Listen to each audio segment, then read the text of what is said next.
Now, here's two of the basic laws. Shof taught me these. They come from the Bible. Now, again, I'm an amateur, okay? When it comes to the Bible, I'm not a pro. So you'll sort of have to take my way of putting it. But here they are. The first one is the law of use. The law of use. And it goes something like this. Whatever you don't use, you lose. Lack of use causes loss.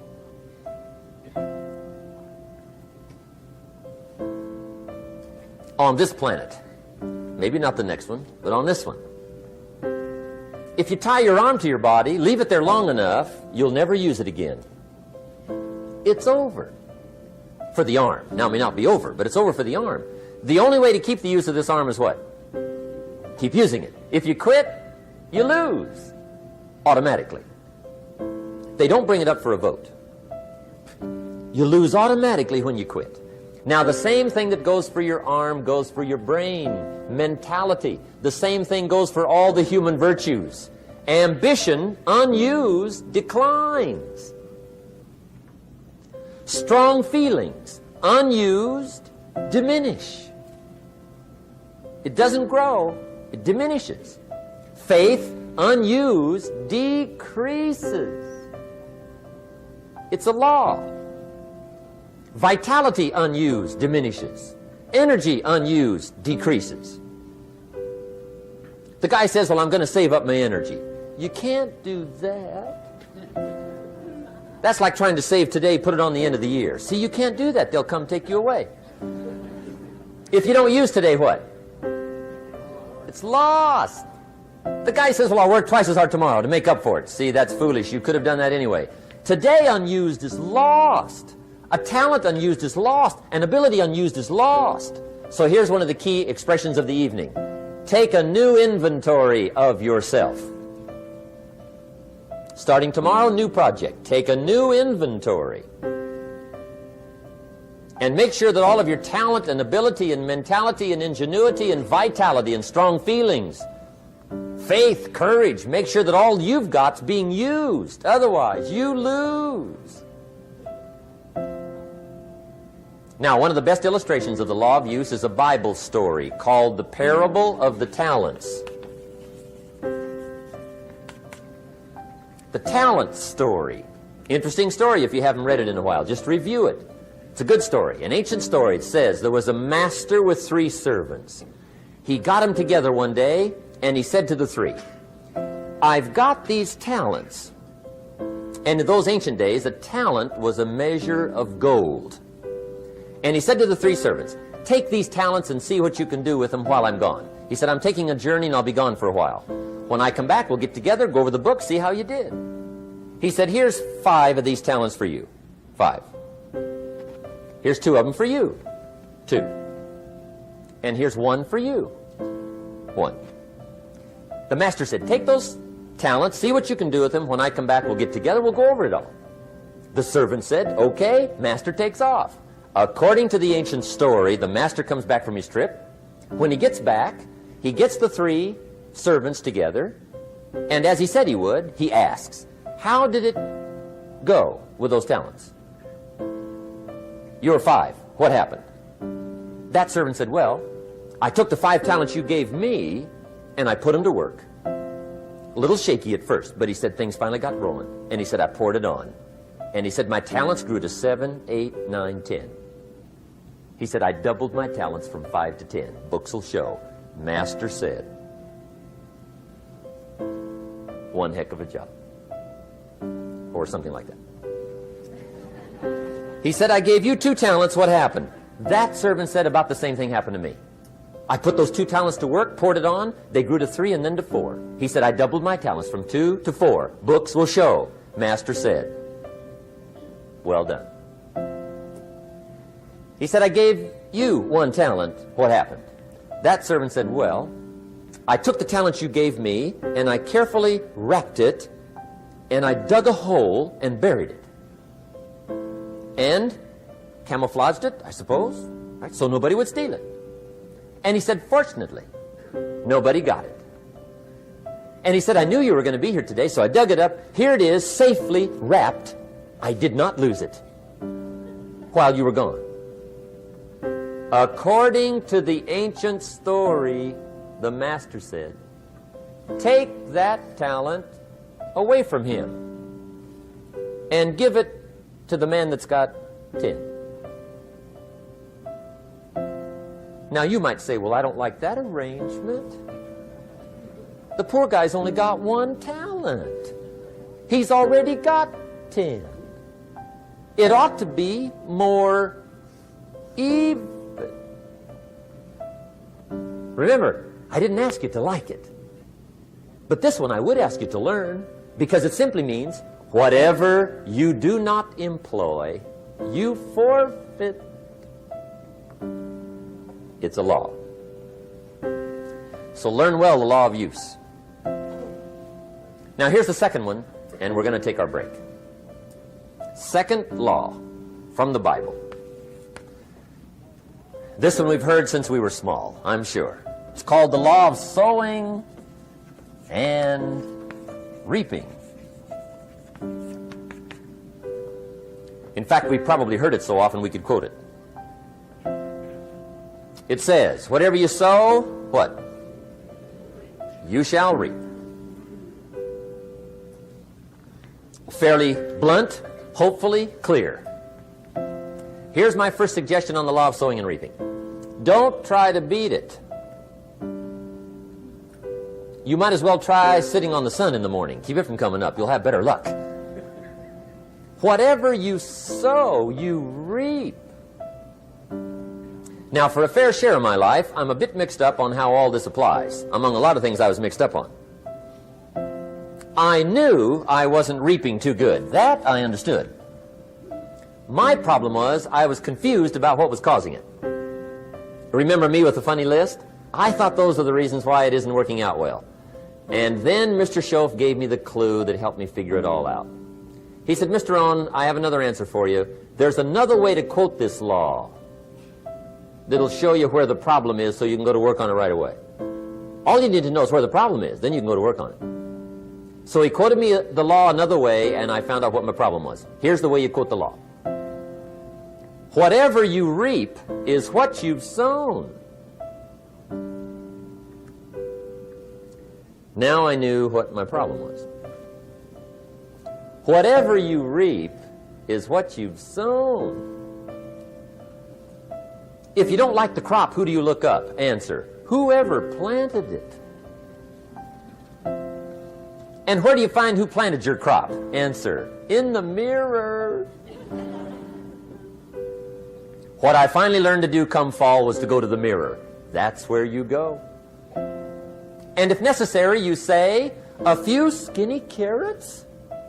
I got to be unimpressed. Where were you last spring? Asleep. Didn't you read the books? Did you break your hoe? Let me give you 7 key points to the law of sowing and reaping. Let's tick right down through the list of 7.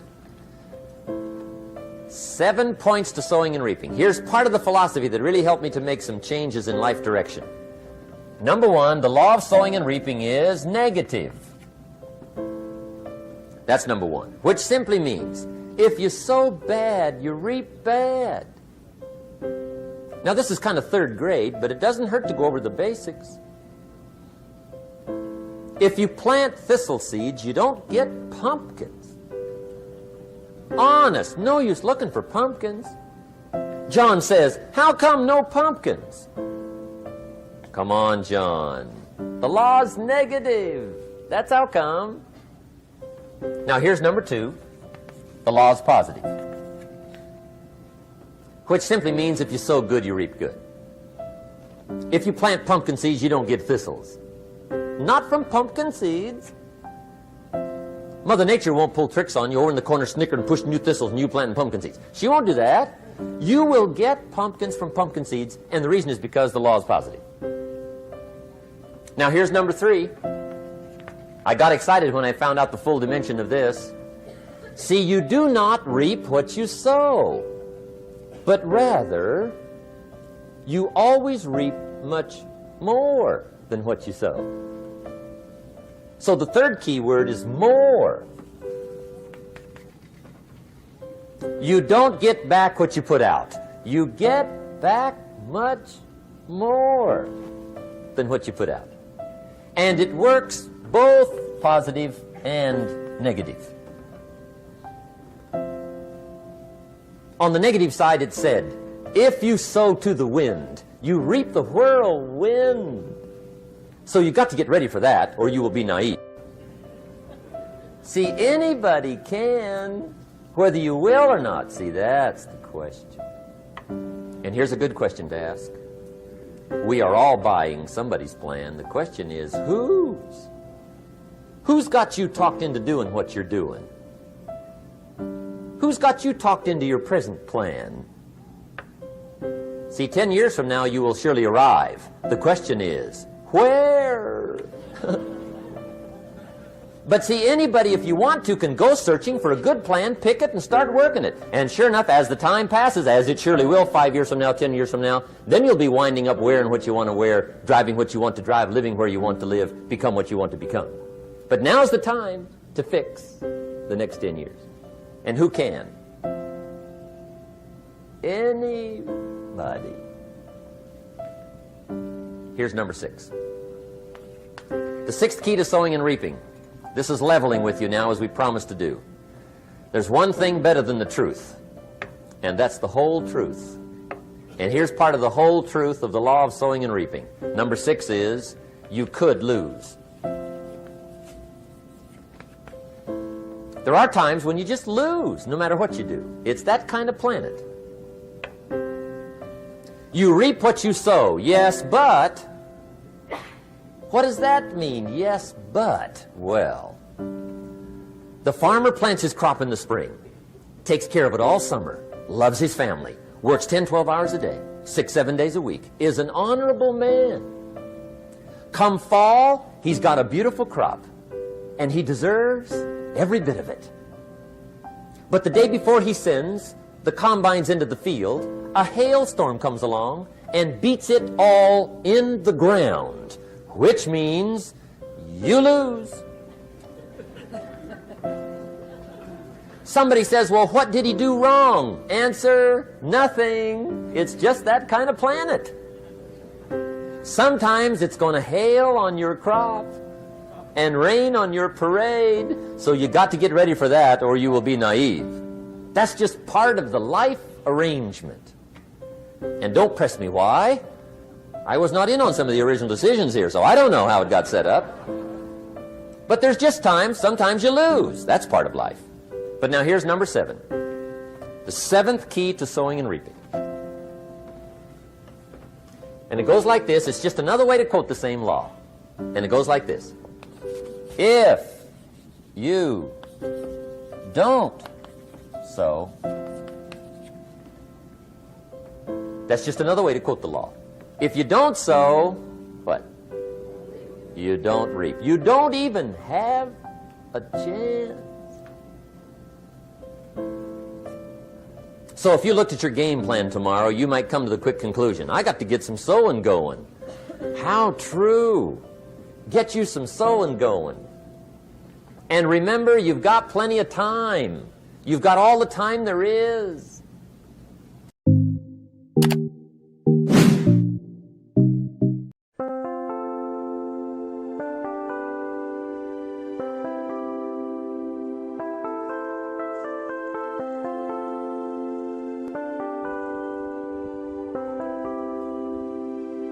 Chẳng được quên khi cơn mưa đêm lại về. Em đã quên lời thề và ta như đông chìm sâu. Không còn mơ em anh nhận màu. Anh chỉ cần mơ đâu em bay. Chỉ còn là những cơn mưa vô giá. Cho bên mơ em không mơ hay nhẹ. Anh vẫn đang mơ. Chỉ cho bên em không được cần nhớ. Và chỉ có em không còn nhớ. Và người ta bên nhau như ngã tớ. Muốn nhớ về say em chỉ có mấy em ở đây. Và anh như muốn chết đi nhưng không muốn em mơ mày. Tình yêu làm cho ta đau đầu. Không em như mà mơ mộng. Anh như nếu mong cầu. Và mưa bên em ngô sầu. Chào các bạn mai em mơ.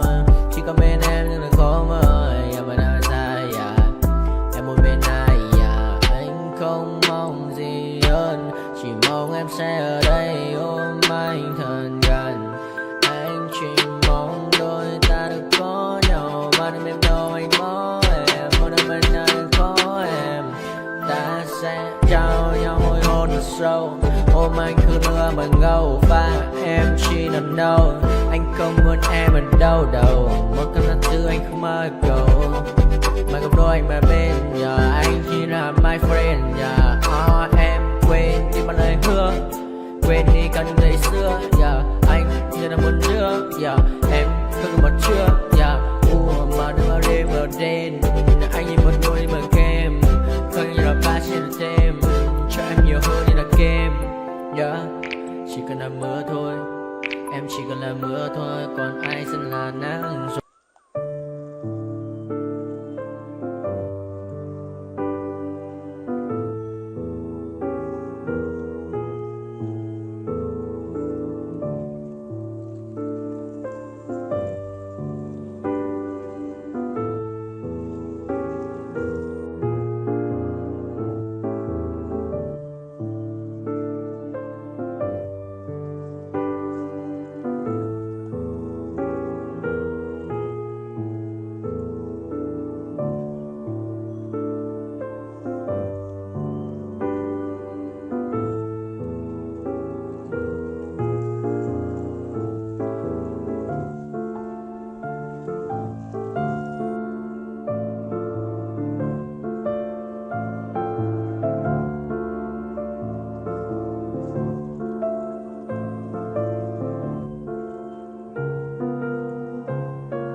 Nightmares in my head, I fear that the thoughts build up until I can't hear, that my mind fills up into a creature, and it haunts me somewhere much deeper.